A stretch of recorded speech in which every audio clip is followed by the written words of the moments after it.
Hey guys, what's up? Welcome back here to another edition of The Fishing Teacher, and much appreciate you guys checking the video out today.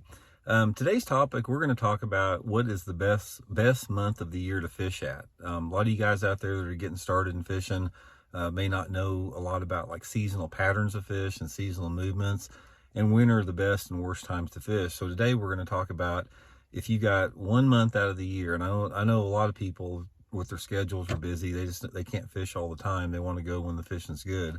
What is the best month of the year to fish? It's a combination of 2 months, guys. Most of the places in around the entire United States, I don't care where you're at, unless you're like way far north where it's super cold, something like that, but most of the best fishing you're going to have is going to be like between the second week of April and the second week of May.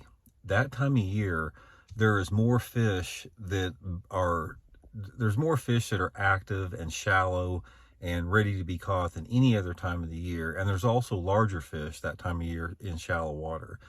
Now, anytime fish are in shallow water, for the most part, they're easier to catch. They're easier to find. A lot of people that don't have a lot of experience with electronics and fishing offshore, it's just simply a lot easier for them to do it. And I'm going to guess that in most of the lakes across the country, when you start getting like, and again, it depends on your geographical area. There's a variation of maybe a few weeks on either side of it. But when you start getting in the second week of April, when the water temperature starts getting up into the 60s and on up to when it starts to get up into like the low 70s in May, you've got a bigger population of fish in the lake that actually move to the bank, and they move in that water that's less than 5 foot of water. And not only do they move shallow, but they're also a little bit more active and feeding and aggressive than any other time of the year. So that time of year, it's really good for a lot of different techniques. I don't care if you're fishing ponds or creeks or lakes or whatever, it's a good time to go out fishing because you can catch fish that time of year off the bank or in a boat or anywhere simply because most of the fish are on the bank.